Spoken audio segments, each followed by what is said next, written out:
What's up, guys? It's Lord Botha here for another video, and it looks like Nintendo has done it again. They found a new way to piss off gamers, and now this one comes in the form of the modding community. What do I mean by that? Well, this comes to us from IGN. It's entitled, "Nintendo says mods don't count as prior art as they're not full games, attempting to sway judge in Palworld lawsuit." The article states that user-made mods should not be considered prior art, Nintendo has argued as part of the company's lawsuit against Palworld developer Pocketpair. Nintendo's claim appears to be an attempt at blocking Pocketpair from using popular Pokemon mods as evidence that the franchise patented gameplay was already being featured in other games elsewhere.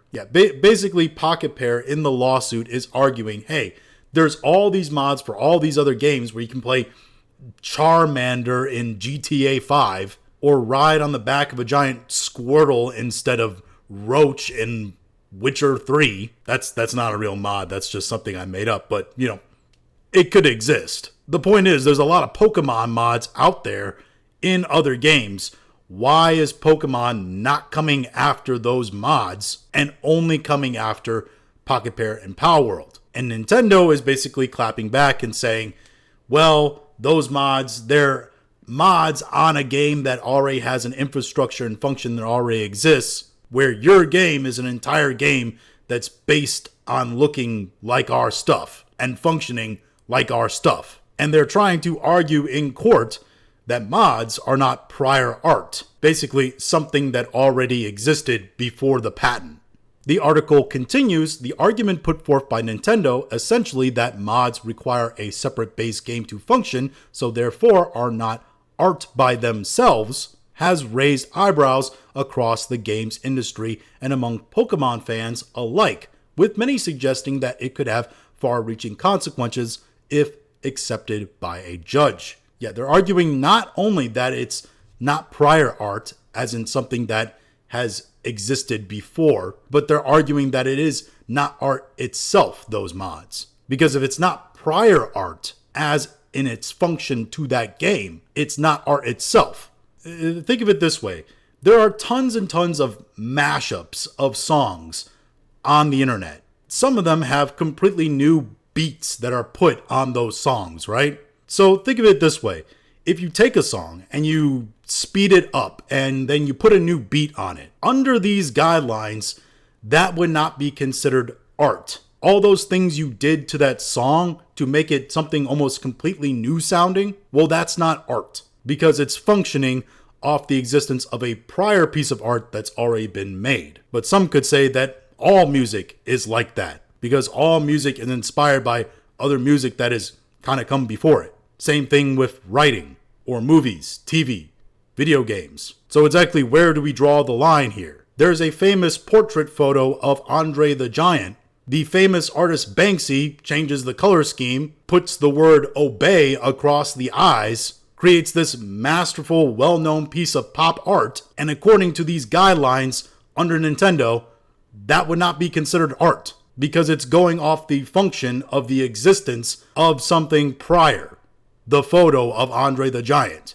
So you're starting to see where this doesn't 100% make sense. The article continues later on to state perhaps more concerning from the legal perspective, if accepted, the ruling could potentially open the door to mods being considered, quote, fair game for patent thieves, who could swoop in and incorporate the same ideas into full game releases, which would then be protected, i.e., you turn all the dragons in Skyrim to Thomas the Train. Somebody sees that mod in Skyrim, decides to take that idea, put it into a full game release of some new game that they create, and they get a patent on that. Well, now that mod maker cannot sue that company or that person who created this full game with the Thomas mod incorporated as part of that game because they do not have a patent on it, even though it was their idea and existed